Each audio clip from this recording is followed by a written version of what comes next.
Hey everyone, Mark here. Today I'm going to be reviewing Kataklysm's 15th studio album called Goliath, released on August 11th via Nuclear Blast. Kataklysm is from Montreal, Quebec, but I think majority of the band members live in the States now. Kataklysm did win a Juno Award back in 2015 for Best Album of the Year for the heavy metal category. For their album of Ghosts and Gods.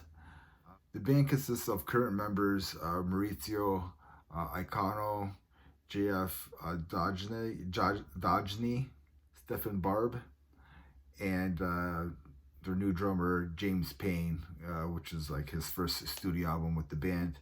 The album was recorded at JF Studios in Dallas, mixed by Chris Clancy and assistant engineer Colin Richardson. Let's go track by track. Track 1, Dark Wings of Deception. This is a hard-hitting track. It's brutal. And I mean, this album just comes storming out the gates right away. Blast beats galore. Again, like I said, it's pounding death metal and it's hard-hitting. Track 2 is Goliath, headbanging. This is a headbanging track. I really like the lyrics on this track. It's pretty much David versus Goliath, which is pretty much we're David and Goliath are the corporations and the businesses that are making all these decisions for us, and we're kind of just sitting back and accepting it, and they're lying to us and so on. So I think it's a really cool concept that they had for this track. I think majority of the album is kind of based on that concept, which I really like. Track 3 is Die as Kings. They released the song as one of their singles. Again, the drummer, James Payne, is just a machine. He really shows off his skills like on this track. Track 4 is Bringer of Vengeance. This is probably my favorite track on the album. It has some great grooves. It's just a great headbanging track.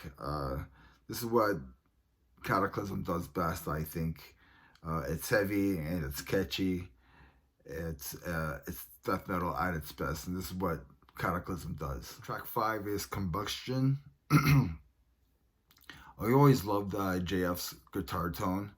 I think on this one he's using a 7-string guitar for this album, which it sounds great. This is another headbanging track.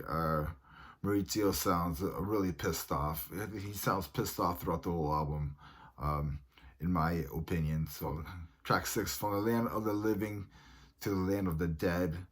I could hear the bass guitar on this track. I wasn't really paying attention to it too much before, but it's kind of buried in the mix.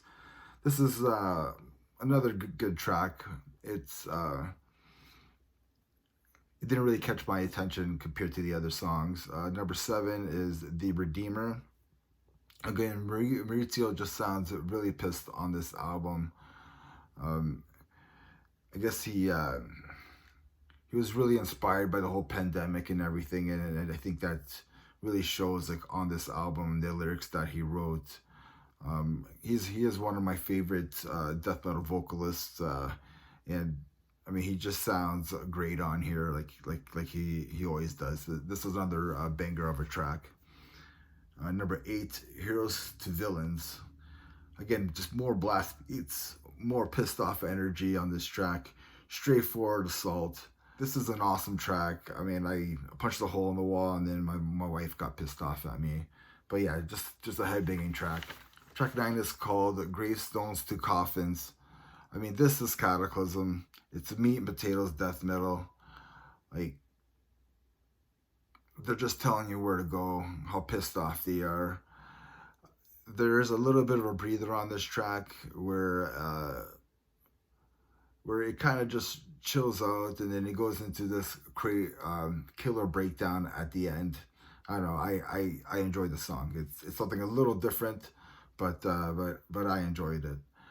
Track 10, the last song on the album, The Sacrifice for Truth, is probably their most melodic song on the album. It's kind of different from the other tracks. Like I said, it's more melodic. It's still a headbanger, and I think it's a great closer for the album. My final thoughts. I mean, this is Cataclysm. You know what you're gonna get. They have a formula, they have a recipe, and they don't change very much. They're not gonna reinvent themselves. To me, this is their 15th studio album. This is a pissed off album.